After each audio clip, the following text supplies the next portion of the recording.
farming input distribution under FISIP remains a huge crisis. The numbers have been narrowed down. People that are eligible are fewer.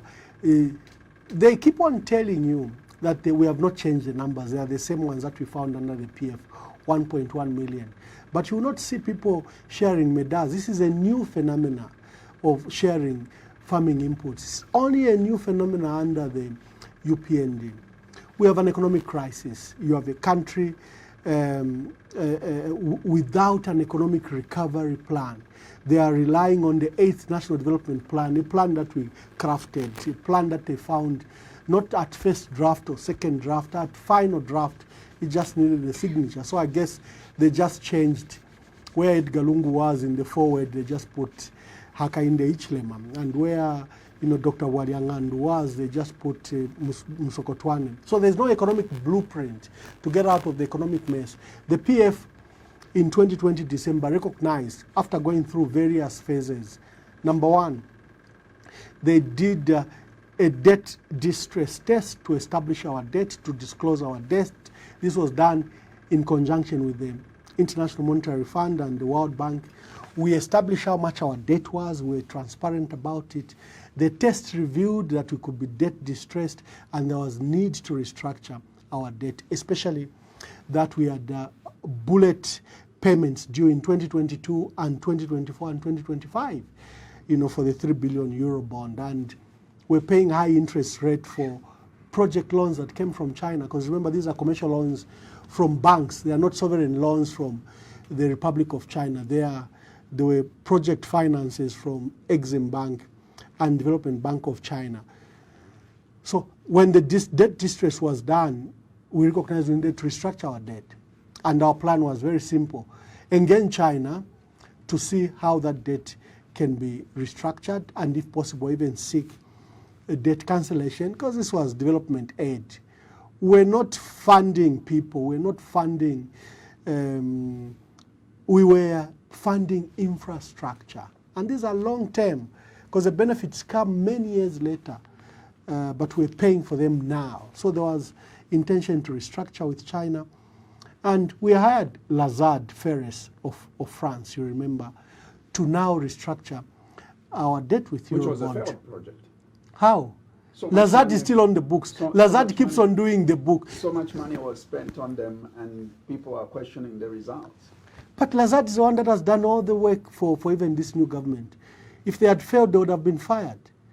Up to now, even the ones that made the announcement for this failed debt restructure of the 3 billion is Lazard Ferres at the London Stock Exchange. They did a fantastic job. We paid them 5 million deposit and they began the work. They engaged, remember, bondholders, even at the point when we were defaulting, Lazard was in the forefront of explaining so that there was no crash to our bond. And when this government came, they took over Lazard. But these are things they'll never tell you. The work that Msokotwane does, he sits next to Lazard Ferres, but politically they want to scandalize Lazard Ferres and say, these were hired by... No, they would call them lizards those days, I remember. But the lizards are sitting with them. They're the ones doing the current debt restructure. They are the backbone. So they are still on the contract that you signed with them as exactly. They still are. And they're the ones that have been helping the official creditors committee, the one that's chaired by France and China. They are the technical backbone. On the Eurobond, again, it's Lazard Ferres that is doing the work. Even the scandalous agreement that was done by Msokotwane and his team is, Lazard made the announcement for its cancellation in London. So it's a bad year for the president. But as usual, he will come and give an upbeat statement that first we are breaking down the mountain of debt left by the PF. They will not tell you that they've borrowed more and that the rate they are borrowing is far faster than the PF ever borrowed in 10 years, because they are now standing at $6 billion. But they will not tell you that. They'll tell you that CDF has been a success, it's a pillar in communities. They'll tell you about the desks that are being bought locally. They will tell you about the price of milling for farmers that we've increased from 180. For the mines? oh, that's a scandal. But they'll tell you that they've resolved the crisis. All these things I'm saying. Are you sure there is nothing good that you can point at and say kudos to the UPND government for having scored this year? I mean, let me maybe remind you that so far to where we are with access to information bill, it's a success, no? Are you sure? It's dragged in your regime. Like Zach, we never thought Zach, it I would wrote see a the piece. light of- I wrote a piece about freedom of information. I was not even aware that the matter was coming up that morning in the National Assembly for first reading. Yeah. I was not aware, but someone sent me, Ambassador. You used to be one of you veteran journalists actually. You used to be very active on this. Access to information. Media lobby and media Yes. reforms. Yes. You know, I used to be very, very active Yeah. with MISA and others. And so they said, why are you quiet about this bill? I said, I haven't seen the bill. They said it's on the National Assembly. I went to the National Assembly. I downloaded it. Oh my God, it's a terrible law. Because the denigrations, the discretion given to information holders, the exclusions to institutions renders it literally useless. That piece of legislation will not help us. It will help President Hakainde and his government. They will tick the box. Death penalty, they will say freedom of information, they will tick the box, but the law will not access you the information. Because the discretion for you to have it as a matter of right has been taken away from you. Like I said, the denigration are too many. And we will need just the same criticism. When I saw the Public Order Act amendments, they are crafting a new law. They are going to call it Public Gatherings Act. Again, it's just the same reloaded Public Assembly Act. It will be the same law, very bad law. Nothing else. It will change in nomenclature, that public gatherings right. Again, these denigrations we are talking about, the wide discretion given to the police. And in the Freedom of Information Bill, where the terrible things are, first of all, they want to take it to Human Rights Commission to run it. I think Human Rights Commission has no capacity. They don't have a countrywide presence. They are struggling with their core mandate. So how do they run the Freedom of Information Act? I know there will be supervision from Ministry of Information, and I wondered, where are the senior journalists? How did they allow this to pass? Why are they quiet? The other day I saw a glorifying statement from MISA congratulating the minister and government for passing that legislation. I said, yangu tata, the journalism yadi chinja. Maybe the advocates who were engaged in is totally different. An Access to Information Act, the Freedom of Information Act, should access you the information you want. So this is not what you lost. This is not what you left. This is not... Zimbabwe has an Access to Information Bill and is accused to be a dictatorship. And that Access to Information Bill is useless. You need an Access to Information Act, like the one in the US, like the one in the Netherlands, like the one in Britain. Is that what you were prepared to give this country? Or for the PF? Or, yeah. I think the PF, it's one and the same, for the like PF, you can ask. I'm glad that Honorable Dr. Doris Lee, and congratulations, she's now a doctor, was Minister of Information. She should give you their draft. It was that extensive. It was democratic. It was going to give both people and you journalists information. This act bars you. It has too many doors, too many gatekeepers why you can't get the information. And which citizen then, if you fail to get that information, they say you go to court. First, court take forever. Even for an emergency matter like the PF, which is threatening national security, the judiciary will take their sweet time, even if the country is burning. How will they give you information at the speed you want it as a journalist?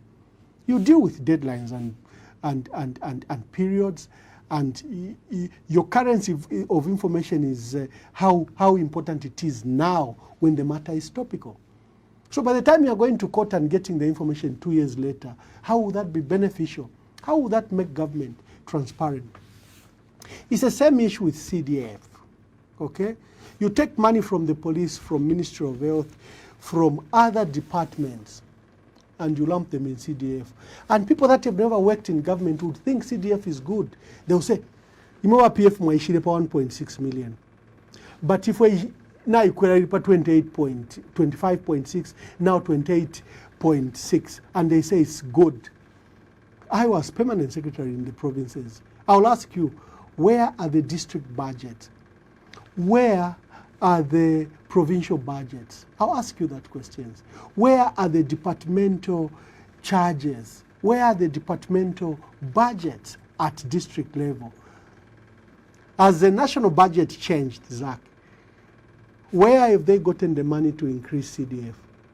It's very simple. Your money for district, for roads, which the district would do, for health, for community development, that they would do as a district, now has been taken to CDF.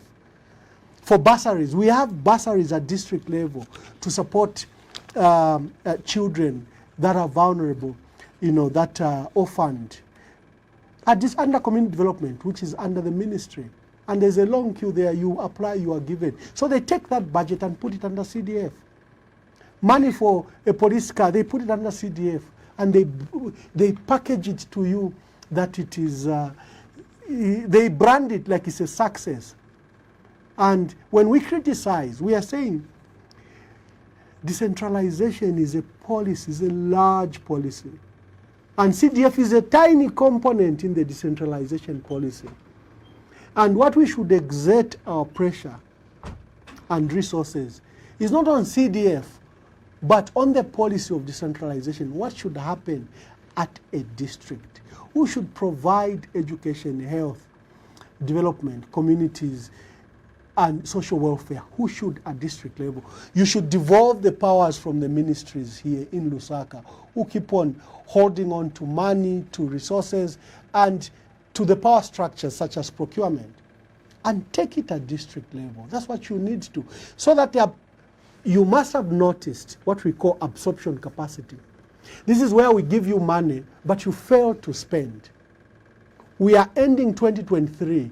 They have not spent the CDF money for 2022. Remember, we carried it over. And this year, they've only released 5.9 billion, and I think they're supposed to release another small amount towards it. So there's what is called absorption capacity. Absorption capacity says, do you have capacity at constituency level? When the money comes, can you advertise? Can you have procurement then to pick? Can you, when the money comes and you process all these processes, can you then pay? Do you have capacity? Do you have engineers to supervise the project? So the absorption capacity is absent. That is why last year's CDF has not been spent. A little bit was spent. This year again, the bulk of it has not been spent. What they've spent is just two streams. The first stream, to give those grants, and as you saw the Auditor General, he has flagged off. He says all the youths that were given, especially the loans, have disappeared. There are no records for them. Literally, it's a looting frenzy for the cooperatives created by UPND. Then another stream that is moving, if you want to buy a yellow machine, because there's a Chinese selling, Camco, there's Indian selling Saro. It's easy, you get a quotation and Gary Nkombo's minister and PS they authorize, and you walk with that yellow machine to your constituents and you put it on your Facebook that it is success. It's not success. Why is the yellow machine parked when you don't have roads? Because there's no fuel allocation. Just to do a road, look at the number of liters you need, the hundreds of liters you need for diesel, for that machine to work. Where is the allocation for your machine, your yellow machine? You get it and you park it at Civic Center. My dear brother, Kankoyo MP, bought tractors. I haven't seen these tractors in action. In fact, the first time the tractors went in action was at his farm. And the auditors raised the flag, MP, Mwatwala Amamba tractor to your mother's farm and your farm. Even if you are paying, this is going to be an issue. So there are many issues, including probably even for Honorable Kaveta, Hudson Kaveta, young, brilliant MP. I like his thought process, is very independent. But you can see how that equipment, as expensive as it is, it's not being hired. There's no mechanism even for hire. It's not in the field, it's at Civic Center.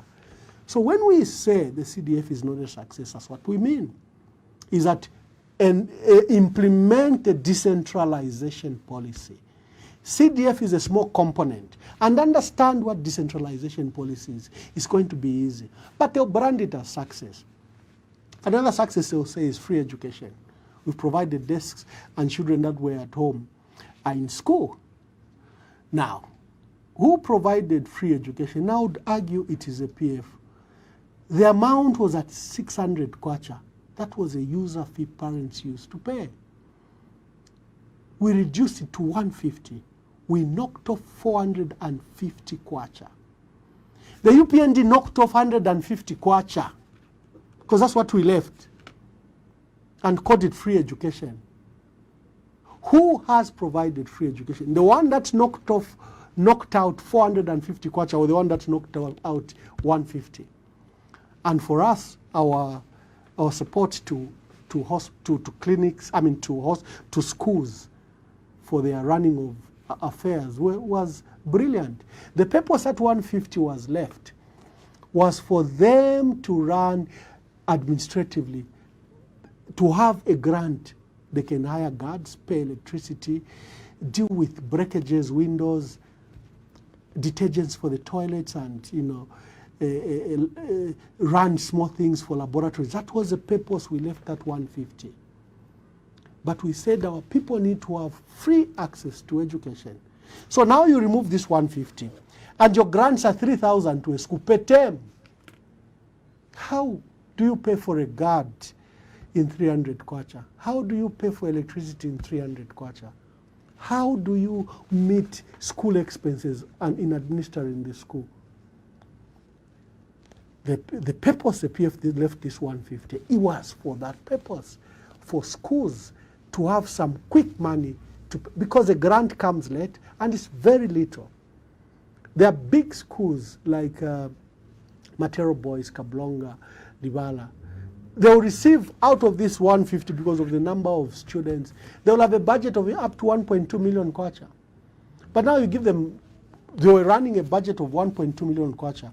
You give them a grant of 200,000. It might look like it's a lot, but it's little. Then schools that would raise good money, maybe 50,000, 60,000 or 100,000 kwacha to run the school affairs from this 150. Now they have none. They have to receive a 3,000 kwacha from Ministry of Education. So is that free education? Are you providing quality education? Yes, we want everyone, every parent wants their child in school. But what kind of education are our children receiving? I would commend them on provision of desks. Commendable.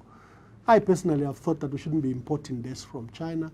We have a lot of woods, we have a lot of steel in this country, and we should ramp up support for especially our small entrepreneurs, our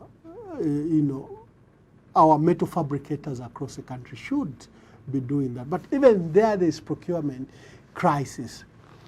Because people are coming to make desks. You pass through Karingaringa, Tabombeki, you will see the number of desks being made here. The idea is that these desks and skills should be in the provinces and in the districts. So our criticism is that this government has failed to deal with the big issues. Health sector, which Dr. Chitalo Chilufya should have discussed adequately. You have cholera, and it was suppressed. The deaths are how many now?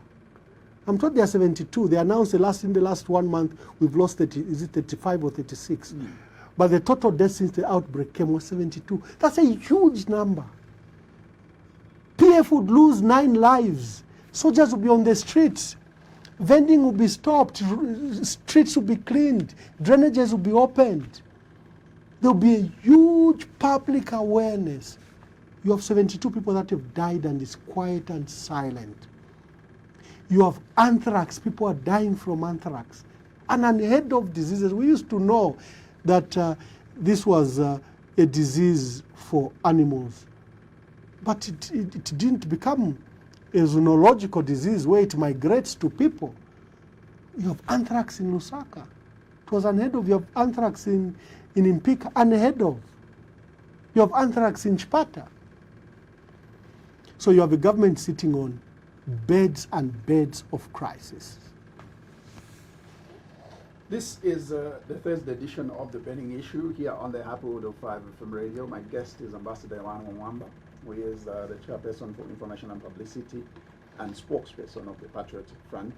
And we've so far discussed quite a number of issues. Now that you bring out the health sector, which I know initially we should have had Dr. Chitalu Chilufya on this program today, but due to circumstances beyond his control, he couldn't make it. But one of the things that we should have spoken about is a dossier that came out talking about how NEMA is going down. As in, it's a dying project now. It's been neglected, but all this has been alleged on personal interest in the leadership of the ruling party. I mean, I don't believe this, but do you? Yes, we do. For various reasons. The contributions. Because remember, the number of workers in our country at formal sector is very, very small. Just above 1 million, 1.1 million. This number hasn't changed from the 60s and 70s, when the population was 3 million, 5 million, 6 million. We had about 1.1 million workers, formal workers. Now, the crisis we have is that the population is 20 million, and our people remain in formal employment only 1.1 million. So you can only get support from 1.1 million to support this infrastructure. Number two, then when you contribute just 2% of your salary, 2%, you are expected to bring your entire family up to 7 on board on that 2%. So the base for NEMA is very narrow to support this pyramid. It's an upside pyramid. It's supposed to be it's now an inverted pyramid. It's supposed to be, at the top, smaller people, more people contributing at the base. But you have fewer people contributing, supporting the inverted pyramid. 2%, how does it support 7 people?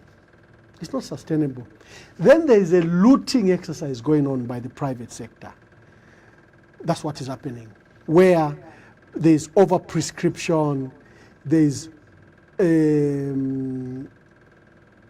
overprescription, and there's the project is just not sustainable in the manner it is being. The resources are being depleted that they will not be able to support our patients. Then there's a long queue. From the time you submit, you want to do a test, whether it's X-ray, whether it is, sorry, we have to deal with that feedback. Right. Yeah, so whether it's X-ray, whether it's MRI, whether it is, whatever it is that you want to do, the waiting period is too long for the patient. And then there are certain medicines that are not accessible under NEMA. And the approval process is taking forever.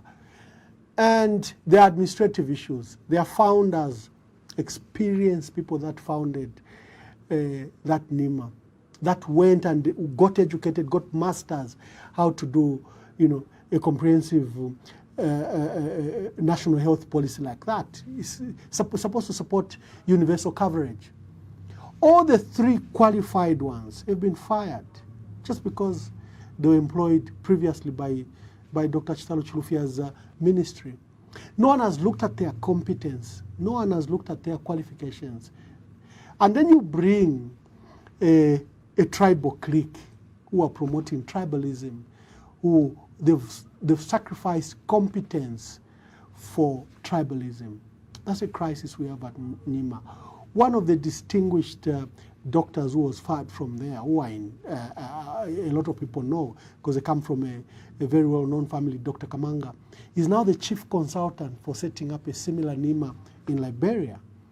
So our skills are appreciated across the world, but not in our country. I would rather bring my tribesmate. And even the people you fire, those that are from a certain region, you don't fire them because they come from your region, because what's the criteria you are using to fire everyone else? And then you leave those that belong to your region, you the new ones. So NEMA is in crisis. It's being, there's a frenzy from private hospitals who are over prescribing, who are over admitting our patients, so that the bill could go, and it's easier to then make the claims. So NEMA is under crisis, and it's not serving the purpose for which it was created. What do you think to save is the our solution people. to save this NEMA? If it is. It shouldn't be an inverted pyramid. The base should be bigger. There should be more contributions. NEMA first should double the contributions, for example? For me, no. 2% to 4% maybe? No, encourage, especially people in the informal sector. We need to do a huge recruitment. The crisis we have is like with ZRA, where few people contribute and run this country.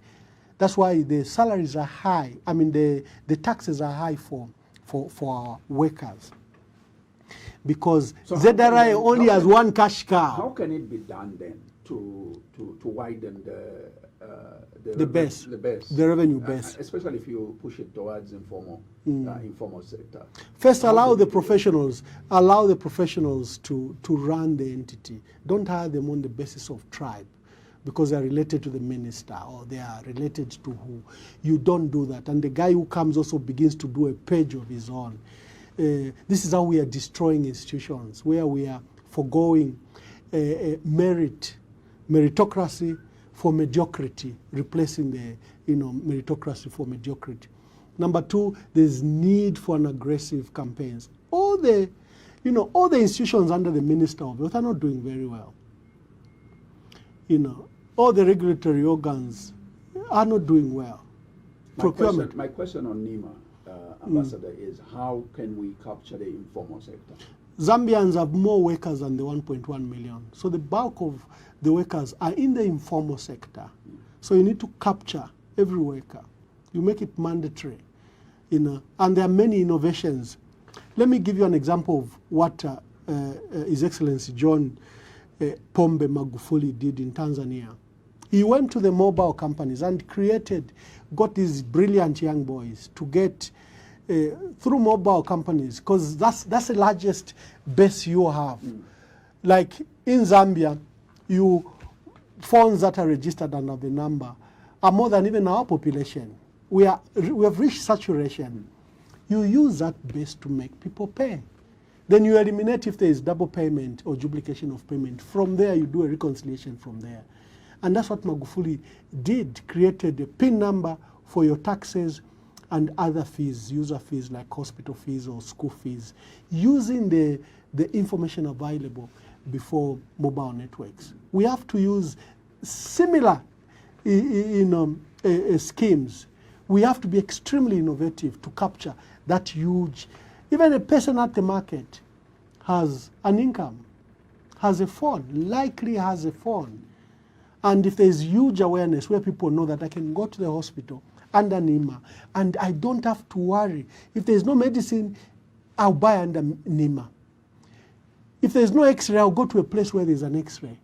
If our people know that the benefits to NEMA are so high that they will receive quality health care, they will contribute. Besides, what's 1%, 2% of your income? If it's 100 kwacha, literally you are paying something like 1 ungwe to it. So how much is that? Contributions can be done. Contribution can be, you need a huge awareness that the pyramid is not inverted, it comes proper, where there are huge numbers. That's how insurance works. Insurance works, including medical insurance, that there are more people contributing than the ones that are sick. Because the healthy ones then subsidize those that are sick. That's how systems work. So you cannot have NEMA, which is one person carries a bearing of 7 persons, and your contribution is 2%. So how can that be sustainable? Yeah. Now, one thing before I bring in phone calls is I will take you back to, in anticipation, the president will be addressing the nation, will be having a press briefing. He's probably likely to touch on the successes that his government and the IMF have probably scored. Do you feel it's it's something very important. This is a success that they have created a very good relationship with the IMF. No, we just demand for information. We demand for transparency. And that is taken for, like, it's malicious criticism. They accuse us that we should be quiet because the problem was created by the PF. They don't want to engage in the issues that we raise. We've been screaming on top of our lungs, on top of rooftops, that the recent debt restructure is a scandal and the president must take action. They went into negotiations over Eurobond, which is held by private banks, some of them BlackRock, and the negotiations were literally scandalous, I think driven by corruption. There are three things that occurred in that negotiation. One, they raised the coupon value of the Eurobond, which is at 3 billion. They added 135 million to it. Number one. I've never seen debt negotiation where I owe you so much, it's supposed to go down. There is an $800 million we've accumulated from December 2020 to debt. Under the G20 framework, under where these negotiations are being done, that $800 million must be cancelled. It should not be taken on board. Remember, we defaulted, so-called default. Under the G20 framework, we were allowed to default, to stop servicing our debt for this period. It's pre-agreed, so you are not supposed to pay for any interest that have accumulated so far. That's why you have not seen any bondholder go to court and seize our assets abroad or come and bring a fight against our assets in Zambia, because the framework was under G20, universal. It's universal. So they agreed to bring and pay that $800 million. For whose interest? Then the purpose of debt restructure is to restructure the debt. If there is a bullet payment due in 2022, 2024, 2025, you push them further, maybe to 2035 or 2052. That's the purpose of the negotiations. This government said, no, we are going to pay $2.5 billion next year. We'll put it in our budget for 2024, 2025, and we'll pay the Eurobond $2.5 billion, and the difference is what we'll pay in 2035 to 2032. Where will you get $2.5 billion? It has taken you almost 3 years to try to get $1.3 billion from the IMF. And they've only disbursed $561 million so far in 2 years. Where will you get $2.5 billion? And for whose interest? Why do you want to pay such a huge amount? The purpose of debt restructure is exactly that. So that you are not debt distressed, your books are cleaner, so that you can then meet social services. This government agreed to pay $2.5 billion next year. That is why Honorable Dr. Stumbeko Musokotwane was directed immediately to cancel it. Because remember, when he announced it on 26th October, there was huge headlines across the world, including here on 5FM. Government has reached a breakthrough with Eurobond.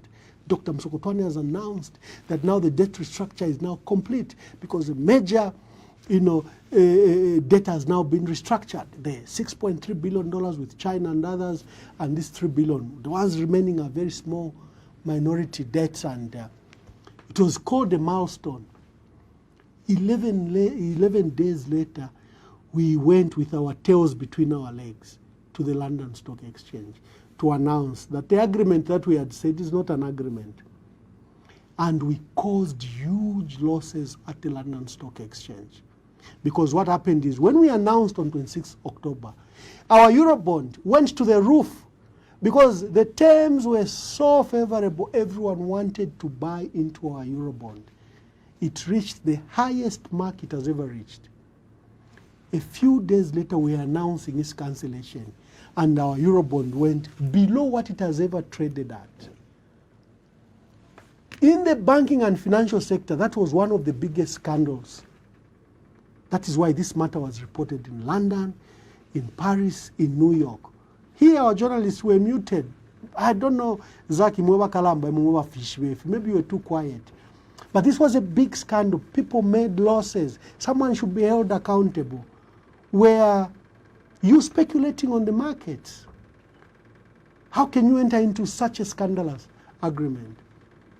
But you will not hear it at the press conference of President Hakainde Hichilema. What you hear are successes that they are on their way to succeed. And they will not discuss these matters that are being discussed in London, in Paris, and in New York. And the vigilance of our media, I always blame it, because I come from your stock, I'm one of you. We are not paying attention to important things. We would rather call Mao Sampa a president than call his fraud a fraud. We are engaged. We would rather celebrate a law on freedom of information on the mere act of passing that at least there is a start, even if there is nothing in it. On the death penalty, the senior lawyers said the process that government had engaged in was wrong. The death penalty is founded in the Constitution. Your amendment should be done in the Constitution, because the Constitution is the one that has provided for the right to life or right to termination. So you cannot do amendments using the Penal Code where you remove the sentencing powers of a judge and say we have scrapped off the death penalty when it's still provided for in the Republican Constitution. So those are the matters we ask. But they will say we are bitter, we are just malicious, we lost power, we should just keep quiet because they are cleaning up our poop. So, you know, that's how they... So this country can't have decent debate. This country can't have decent issue-based politics that should make us grow out of the crisis that we are in. This is the burning issue on the Happy World of 5 FM radio. We are also live on our partner radio stations, and of course Tuta FM in Mansa. Thank you very much. iWave FM in Chingola, covering Copper Belt. We are grateful that you are tuned in. And of course Muchinga Radio in Chinsali, and of course we are also live on Spice FM in Kabwe, covering Central Province, and live also in Mazabuka on Wave FM, and of course Wave covering the rest of Southern Province. We will take your phone calls on 0955 221515 for your participation, and of course you can send us your messages as well on the number 0761 912493. That's for your messages, both SMSs as well as WhatsApp messages. 0761 912493. That's strictly for your messages. For your phone calls, call me on 0955 221515. Well, we lost it, but we'll take another one. Call us back on 0955 221515. Our guest is Ambassador Emmanuel Mwamba, who is the chairperson for publicity and information and spokesperson of the Patriotic Front. Good morning. Good morning, my friend. How are you today? Fine. This is Moses. Mwamba. How are you, Mwamba? Tauka mulibwanji. Moses, where are you calling us from? I'm calling you from within Lusaka. Great, go ahead. Yes, and in economy like ours, ambassador, it needs people like you are so calm, you know. Even when you are speaking, for us as citizens, you can get that encouragement. That I think it needs to continue. You know, continue talking about the wrongs, you know, and the shortcomings of this government. Because without criticism, our leaders won't perform to our expectations. Now, I'm wondering, Mwamba, I don't know how you have taken this. Yeah. Whenever this government has found an obstacle, they say, PF Wakistahil, and they government, I don't think that message is good, because these people that are in civil servants, they are our fellow citizens. And you cannot have a situation where now you start discriminating to say, these are PF, these are UPND, then it means you are putting the lives of those people in a secure, because, you know, they want to wait to 100% of our expectation. Why? Because their lives, they are threatened. They don't know about their future. They don't know that maybe tomorrow they will be fired. So, you can become an India. Because the same thing with this government is voted out or in future. Those that have been employed by under the UPND, their lives also are going to be, are not going to be safe, because they'll be afraid to say maybe that to continue. From Mukampe for money, the same Mwanda and what was about to next to employ in our PF. Something, yeah, our person is a bomber. Something that PF, something there, UPND, or socialist, but still they are come coming. Nobody thing. I've followed you most of my life from what you were when you were speaking. You are touching, and encouraging, man. God bless you, right? Thank you very much. I'm so grateful. Thank you, Moses. And people from the north, they become big-headed when a listener like Moses overpraise them. I just hope you don't. But we've got somebody in Turkey who is listening. Joe O'Day Future says, "Morning, Zach and Honorable Mwamba, watching you from Turkey." This whole thing is because of the mistakes of the Patriotic Front cadres. Mr. Mwamba, we have suffered enough. We have suffered enough as a country. Talking about NEMA, it's now a worst. How do you even talk about 101 to 101 aged person to 1,000? Are we sure of that? Just talking about Forex. And a thing called cost of living. Even just the energy story, our sure. Petrol is now at 30 kwacha, millimil is now at 280 to 300 in some parts of. So you guys need to work hand in hand and sort these things because we are tired as a nation. So here you are, and this person based in Turkey. Obviously, these are the pleas to say, let's avoid all the harsh criticism and fighting as a country when we have all these serious issues that need to be addressed. I do get his point. I've got Atson Kasonde, who says, "I'm watching you from Chingola, Mwamba. Thanks for your wisdom. We will definitely continue supporting you and the Patriotic Front Party. Work well. Don't worry, we are watching." And let me take another call. Good morning. Good morning, Rana. Good morning. Your name, son, where are you calling us from? This is Brian, calling from Lusaka. Brian from within Lusaka. Please go ahead, son. Emmanuel, Mwamba, Iyo nabuga shani wa Brian. Ichimishimishi.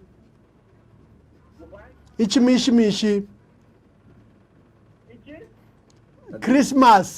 That's Christmas, Shani.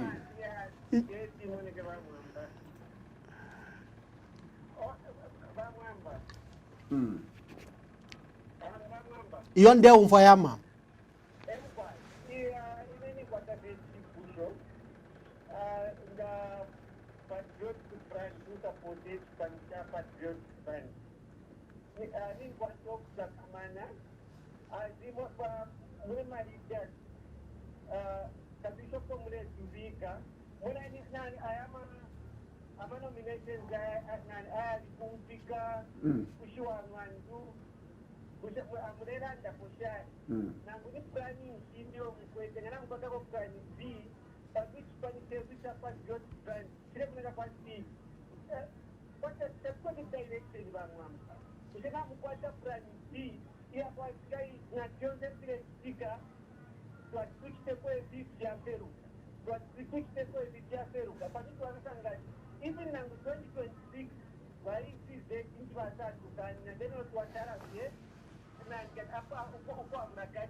we should not get it. These are the step for, we're going to reach the way forward.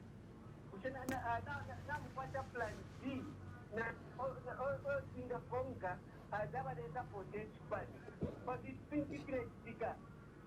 Pintuchire moneka nokuoneka ndipo nandari vaPF pane kwatisa pari kotuleya twatuchiteko eziva tubloka twatuchiteko eziva tubloka nomba vamwamba twaravo bachaninge chipari nangu namukwatako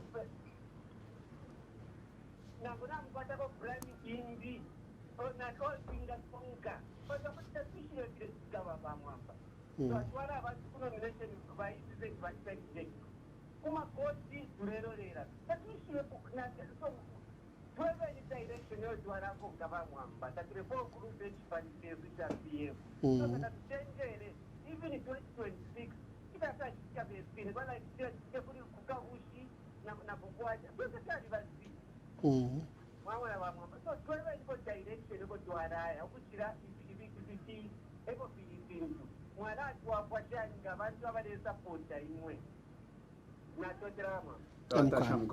Brian, I've got a message here from Morning Lazak Kumona Mwamba, Emmanuel Mwamba. Nine Don Busy, Kuchingola. It's been quite consistent though. Mupifu ama machine muma council tatuale amona under CDF. Lelo munyu don tule amona ama machine muma council under CDF. So nomba imwe. Kanawesa bamwamba chinshi chilenga ukukana tasha nine Don Busy kuchingola. Would you like to react? Maybe I leave it there for now. Yeah.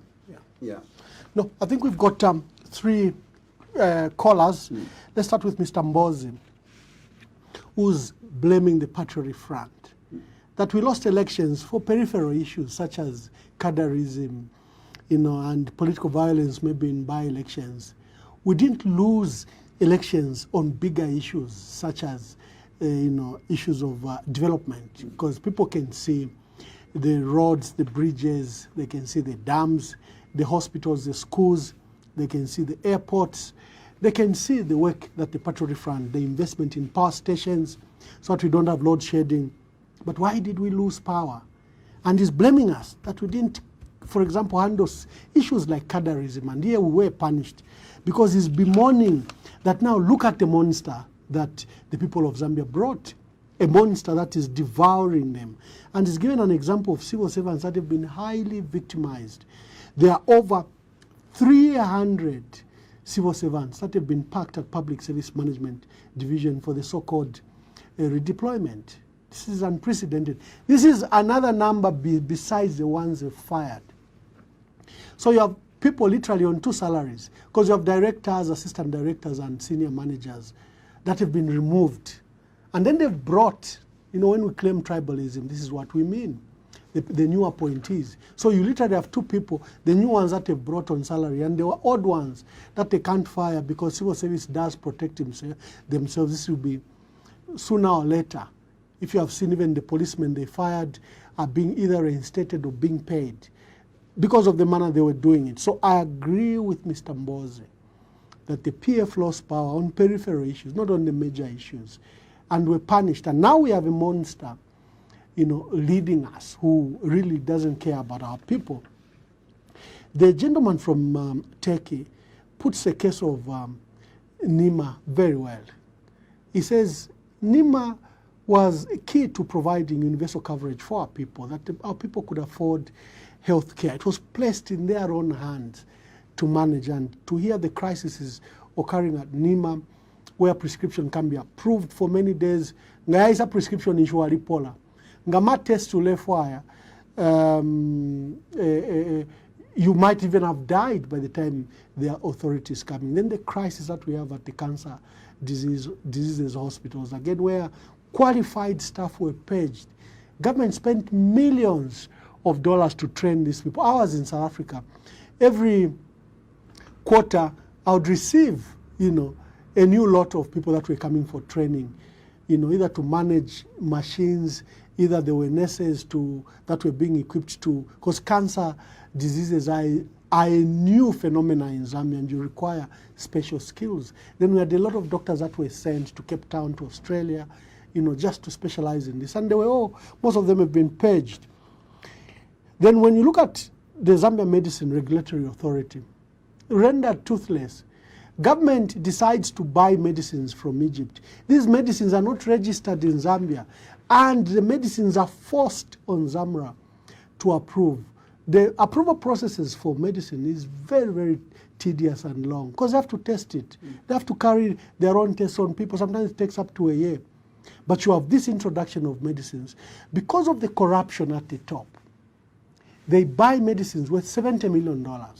And now they have to force this medicine for distribution on our people. So ZAMRA is being forced to approve. Zambia Medicine and Medical Supplies, ZAMSA, which is supposed to buy. You see how long it has taken for them to take off. The procurement process was abolished at Ministry of Health. The powers were transferred to ZAMSA, and nothing is happening. They've been doing some procurements here and there, but the drug shortages has never gone away.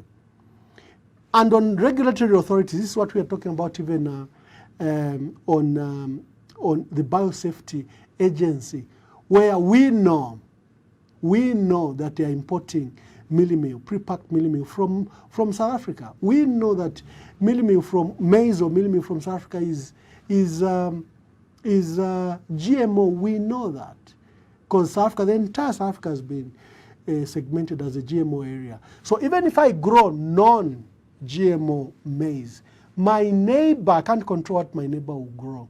My neighbor may grow GMO maize. So the entire South Africa is the GMO area. It's been designated as such. We are importing, and ZNS is now selling.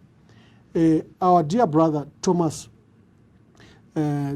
Ziambo wrote a story. It's a reason they arrested him. He simply wants answers. We have this information about what ZNS is doing. Give us answers. Are you importing GMO to feed our people? If Biosafety Agency has given you authority, because they're the only authority that can grant you to import GMO, why haven't they publicized to Zambians that we gave the government of the Republic of Zambia or ZNS to import GMO mealie meal? So that our people then can make a choice when they go to buy mealie meal. Because then the choice is up to you. Do you want to buy GMO mealie meal or not? These are very sensitive matters, but government should not use the arm of the police to answer to this. Our people merely want answers. Our people, if I'm going to consume mealie meal, what in there, and for kuisha, I am a pepe. Where they come from? Where? I am a tabaya fumine kuisha. That's a simple question our people are asking. And when we ask them, they come with a heavy turn, with a hammer to swat a fly. The last one is the cry from PF members that what are we doing? We've seen him in Galato, where they're abusing the constitution, they're abusing the law, they're abusing parliament, they're abusing the registrar. Let's talk about the nominations in the recent... Yeah, I'm coming to that. What they've done is they've recognized Mao Sampa, who clearly held an illegal process. The entire country knows that. The entire country knows that Mao Sampa is not the PF president. But President Hakainde Hichilema and his team are imposing Mao Sampa on the PF. And they want to disenfranchise us, who are legitimate legal owners of the PF, who are elected legal owners of the PF. And they move to the registrar, replace the office bearers. They moved to parliament, removed our leaders in parliament. They've now moved to ECZ. That ECZ now will recognize, remember the list they took to registrar of societies for anyone to participate in this by-election. Honorable Sakwiba Skota, State Council, issued a statement on his Facebook page, and it's been carried by certain various media organizations.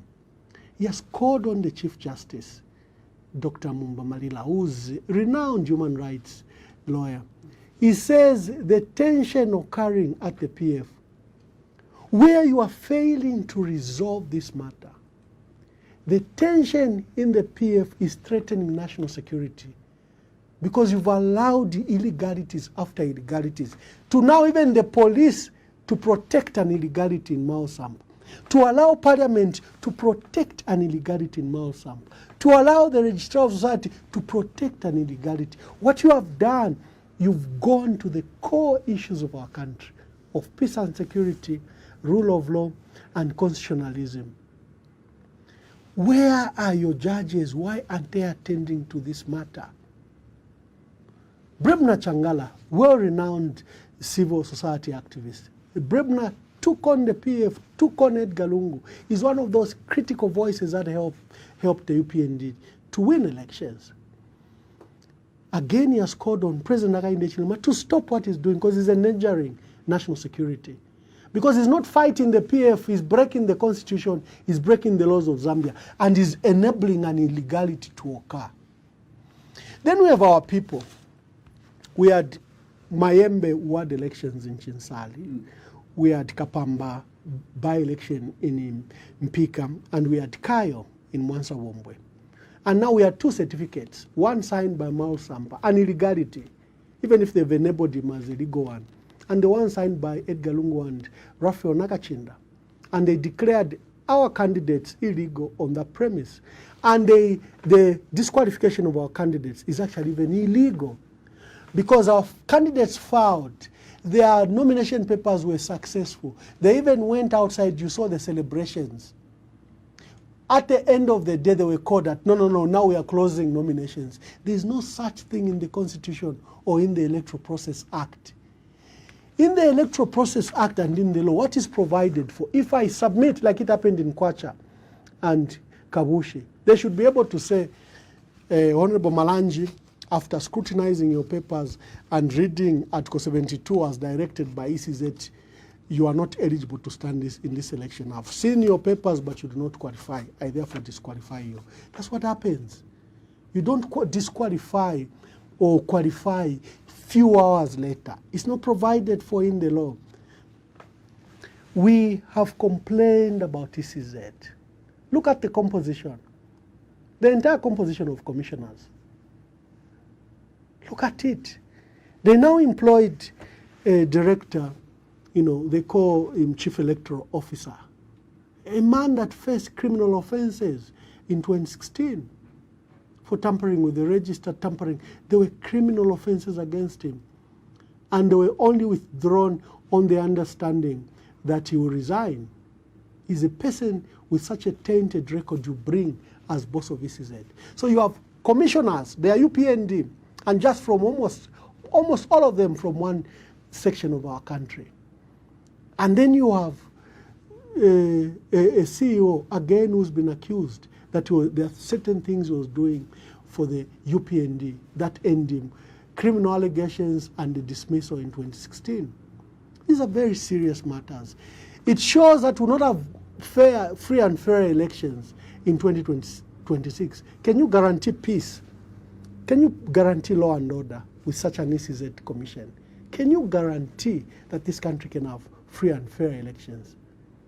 On the eve of these by-elections, ECZ issues a statement that they only accept certificates signed by the President and the Secretary General, things that are not provided for.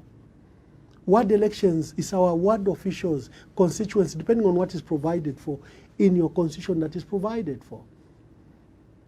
They've done the same to Savoy Imboela, where a faction, which was led by Joseph Sakafumba, the current PS, is now the one they are recognizing. And remember, Registrar of Society is under Ministry of Home Affairs, where Joseph Sakafumba is permanent secretary.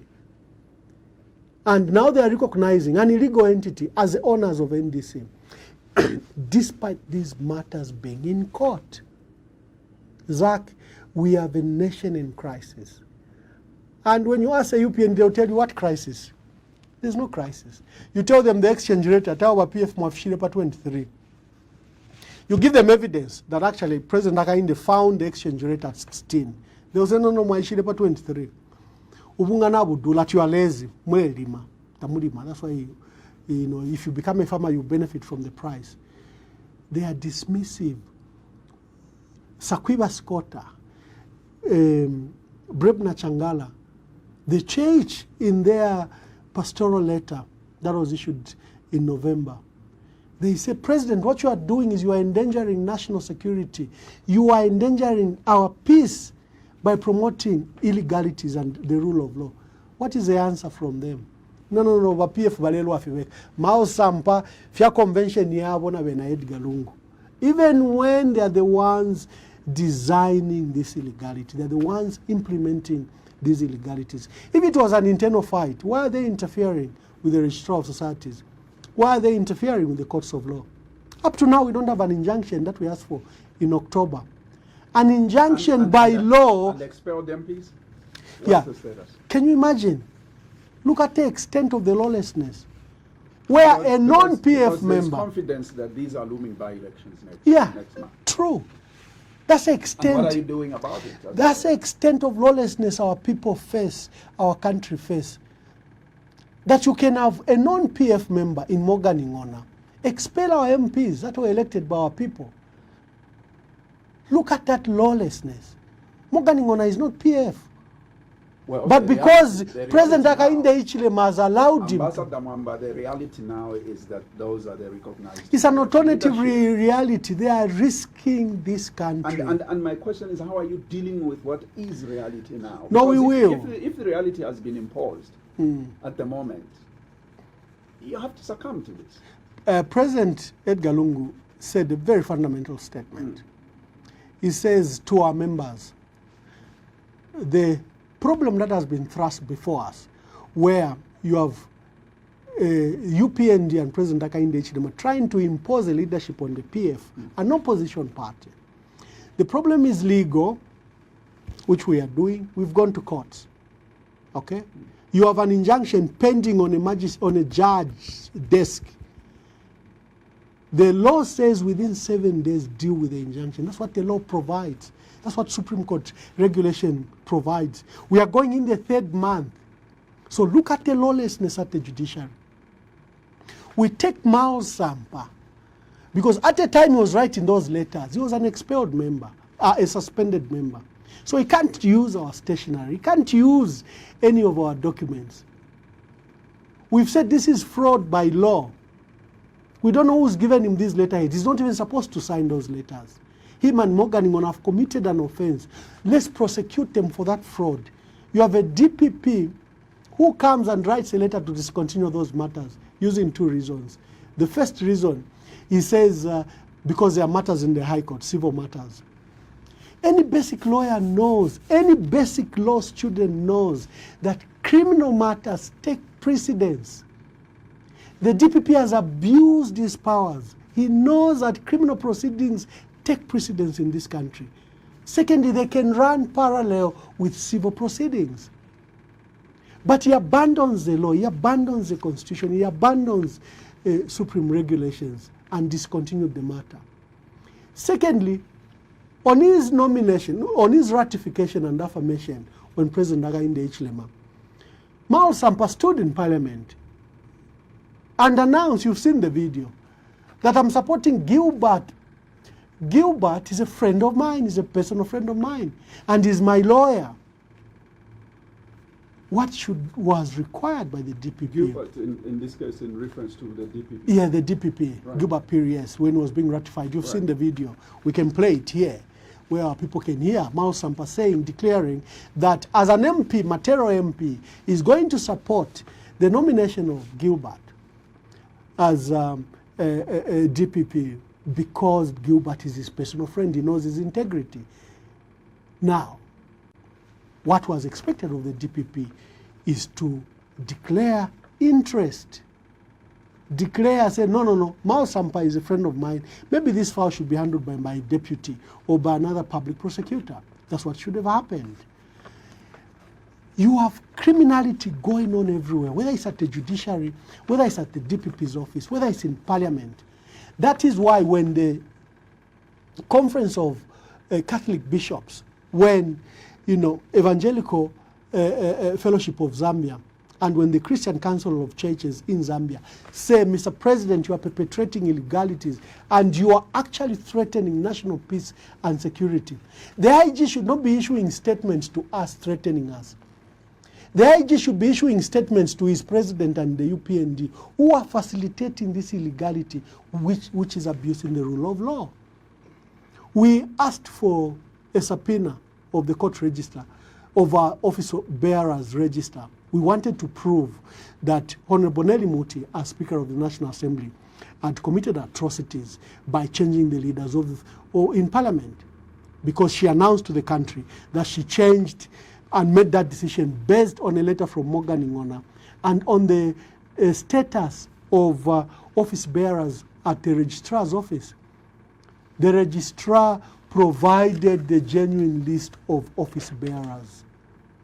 So the Speaker of the National Assembly lied, abandoned the Constitution, which actually says this leader of the opposition must be elected among members of the opposition. They abandoned that.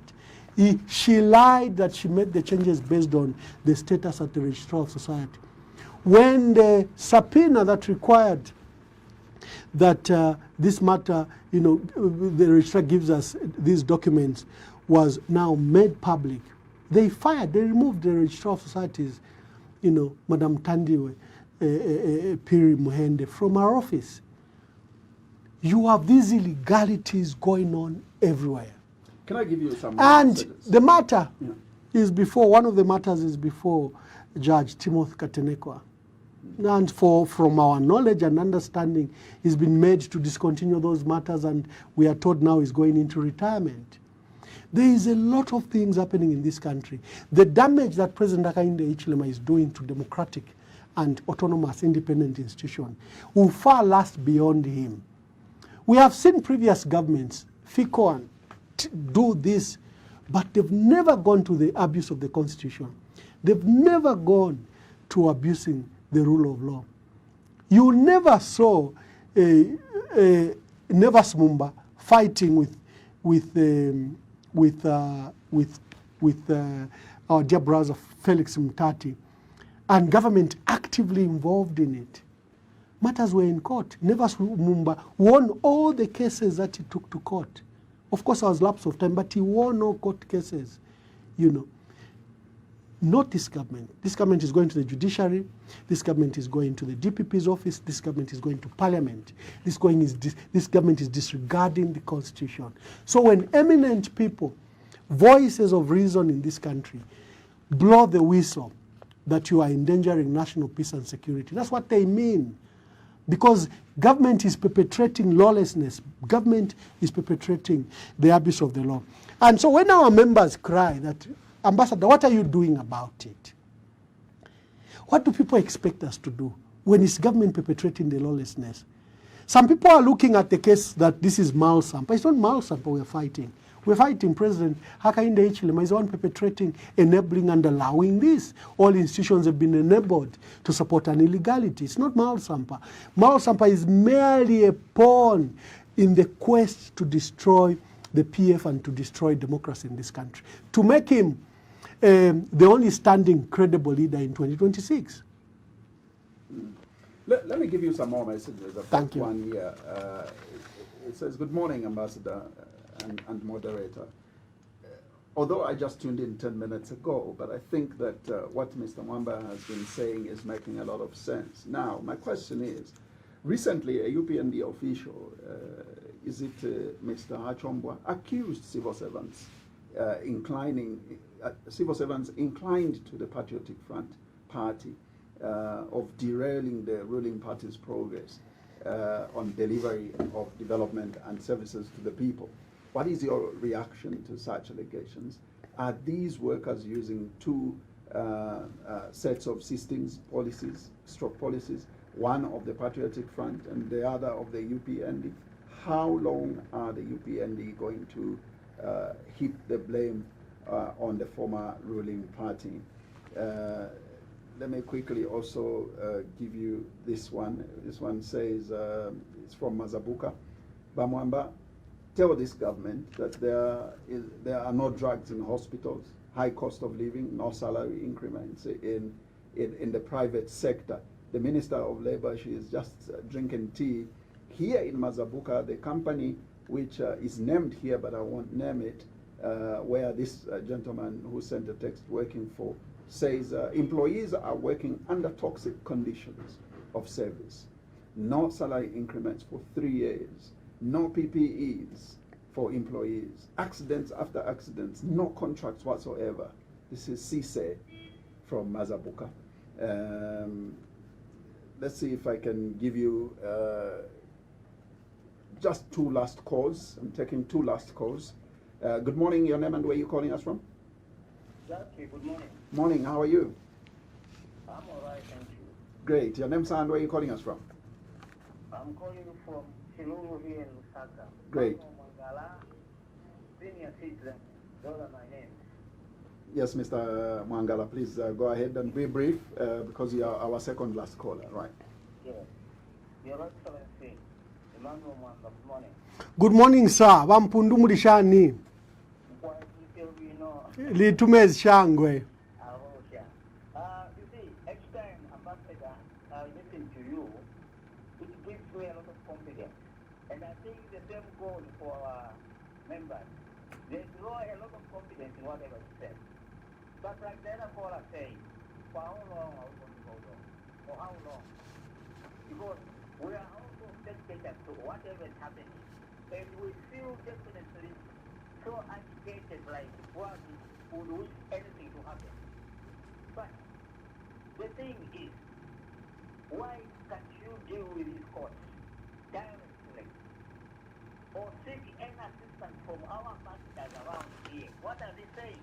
I'm aware of the Americans, what they said. I'm aware of the British, whatever America said. But really, we now need agents, applying agents so that something can change whatever is happening now. Our patience is running out. And we are also running out of time. I think this you are fully aware, Ambassador.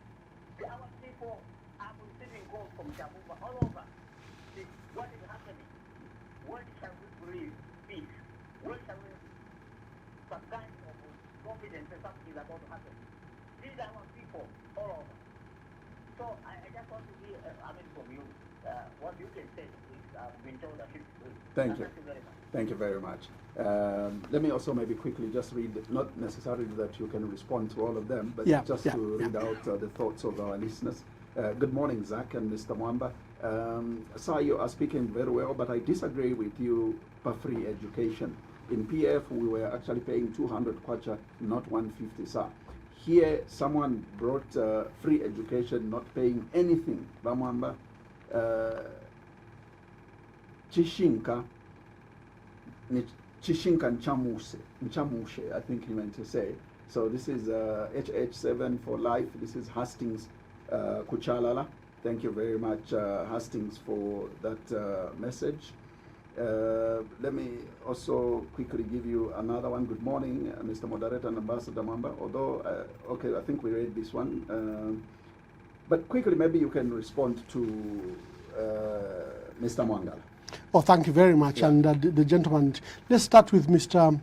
Hachombwa, who accused. Yeah. A caller was referring to Mr. Right. Hachombwa, Right. who accused that civil servants frustrating government programs. I've been a civil servant, public servant for 20 years. Civil servants are professionals. They saved Dr. Kaunda, they saved Dr. Chiluba, they saved President Mwanawasa, they saved President Rupia Banda, they saved Michael Sata, they saved Edgar Lungu, and they will save diligently Hakainde Ichilema. These fears are out of ignorance and just personal hatred. It has nothing to do with the public service. You just look at someone, he comes from a certain region, you accuse them of being PF, and you believe your false accusation and you proceed to fire them or pack them at PSMD or victimize them. These injuries they are doing to our public service are totally unacceptable. And someone thought President Hakainde would do something different. Even set up a commission to re-employ civil servants that felt they were victimized because of the region they came from. You are aware of that. Out of over 1,500 that applied, I think government only re-employed 170 because the bulk of the allegations were false. People were stealing, were thieves, were misconducting themselves, and they were fired on that basis.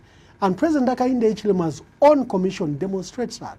Because all the 1,500, if they were really victimized because they came from a certain region, his own appointees would have reinstated them. Sadly, we are employing cadres in the civil service. Cadres, well-known cadres. You don't bring them in the civil service, you know. And I was sad the other day, the PS Sports presenting UPND cadres and UPND musicians to the president. You must have heard his speech. He said, Mr. President, I'm going to give a brief speech, but the ones I present here, they are all UPND and UPND cadres, they sang for you. But the others that we've employed, that even if they are UPND cadres and are musicians, we've employed them in our offices. They are transitioning now, they are civil servants. And he gave 2 examples of 2 musicians, that one he had employed as a cleaner, another one that he had sent, I think, to Mansa. Move on to Akwalesa. The civil service is supposed to be professional.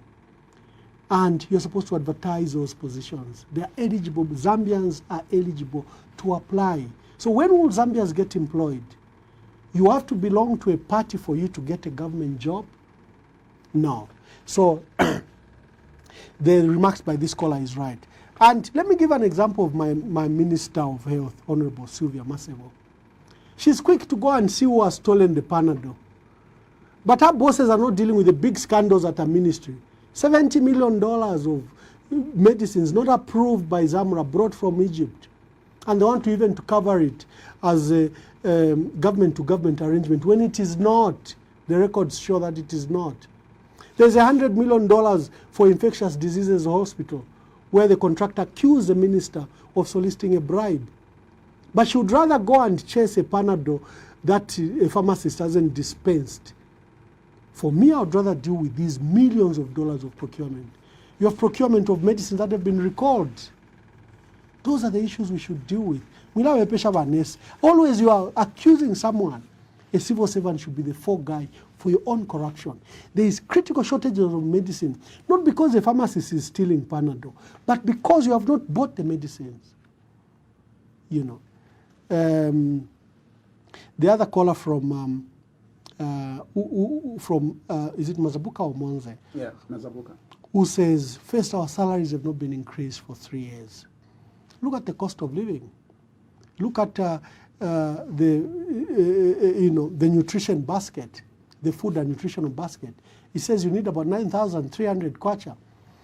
Are any of our workers getting anywhere near that 9,300 kwacha? And he says, for example, there is even no personal protection equipment, the PPEs that workers should wear. And he says we've been working without contracts for 3 years or renewal of contracts. And she says, where is the Minister of Labour? Where is she? And it's a valid question. And the case from Monze is an isolated case. It's not an isolated case, sorry. This is a current picture across all industries in our country. Our workers are working in perilous conditions. Wo Mwangala is exasperated as he's saying, how long will PF members wait? We can't keep on telling them be calm when atrocities are being committed against a party. And you can see that our members have lost patience now. Because like I said, this project we have, this problem we have is not Malsampa. Malsampa is not our project, is not our program. Malsampa is a project of State House. Malsampa is a project of government. Because if you see what has happened at the Registrar of Societies, if you saw what happened at his own conference when he was setting it up, if you see the behavior of ZMBC, if you see the behavior of the police, where the Deputy Inspector General of Police himself, Honorable Milner, was the one even clearing signatures for so-called office bearers on the day of the conference. If you look at what has happened at Parliament, if now you look what has happened in the last 3 by-elections, we are under attack. Malsampa has no capacity to even organize even 2 policemen. He has no such capacity. we are dealing with President Hakainde Hichilema, who's trying to steal, kill and destroy the Patriotic Front. And our members must know, maybe they will raise their level of engagement. You know, they accuse us that we are calling for mass demonstrations. Yes, mass demonstration within the law. Our members in Chadiza or in Zambezi can gather themselves, ask for a permit from the police, and march to the DC's office to express their displeasure. That is not illegal. It's within the law. It's within our constitution. They can do that to demonstrate over the disaffection that has affected this country and in the manner that this government is dealing with democracy. We need to protect democracy, sometimes by lawless people like dictators when they come to do that. The other last gentleman said free education, that me I should praise this government because it brought free education. And he says it was not 150, it was 200. Well, I can refer you to the communication that was done, I think in 2019 or 2020, by the Ministry of Education Permanent Secretary, who reduced the fees to 150. And my question on free education is, the PF, there was a 600 kwacha contribution. The PF reduced it first to 200 kwacha and to 150. And my question is, who has provided free education? One was reduced by 150, one was reduced by 450. I guess, looking at mathematics, algebra, the one who was provided, knocked off 450 kwacha, is the one that has provided free education. Mr. Ambassador Emmanuel Mwamba, we have to leave it here, but your concluding remarks under Emmanuel.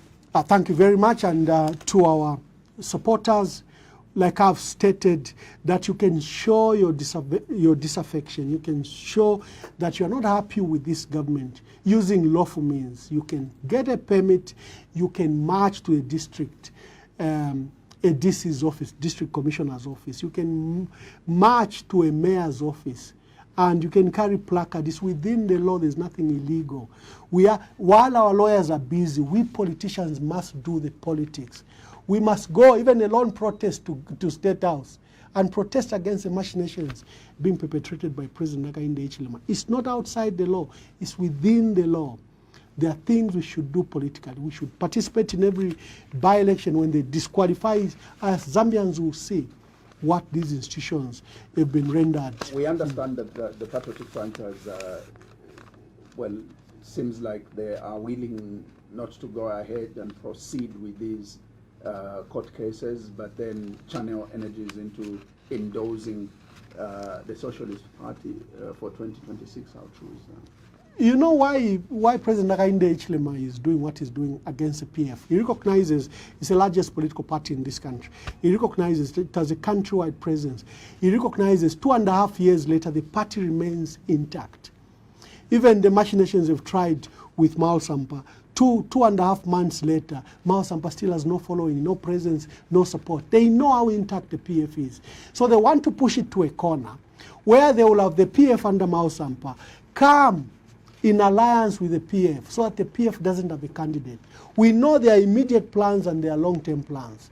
Their plans is that the PF should not have a candidate who they perceive will be Edgar Lungu in 2026, so that then Edgar Lungu can be pushed to another political party, smaller political party, which can adopt him, or Edgar Lungu can form a political party. They want to put him in a corner. At every process, they are looking like a chess piece. So is he forming a political party? They control the political process. Will Saboya Imboela adopt him? They destroy Saboya Imboela. That's why we are letting Zambians that these schemes go to destroy democracy, go to destroy the multi-party state and nature of our country, go to render the country to a one-party state, go to render the 2026 elections where the only candidate standing will be Hichilema with his proxies. And Zambians should not allow that. Zambians decided. So are you endorsing Socialist Party? No, not at all. Not at all. We are Patriotic Front. And Patriotic Front will fight tooth and nail. And like we have said, we'll use legal means, political means, and civil means. We are engaging partners that recognize that the attack is on democracy.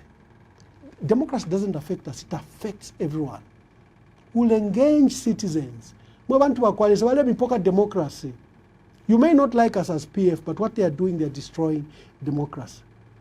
We'll be engaged in political activities, whether it's demonstrations, whether it's protests. We will engage in all those activities to ensure that we reclaim and restore our country to a multi-party state that it is. So God bless you, and thank you to the management of 5FM and to you, Zach, and my apologies to Dr. Chitaluchulufia, who should have been here to comprehensively discuss the health sector. We pray that you give him another opportunity to come and speak to the matters, because they're very cardinal to the health of our country.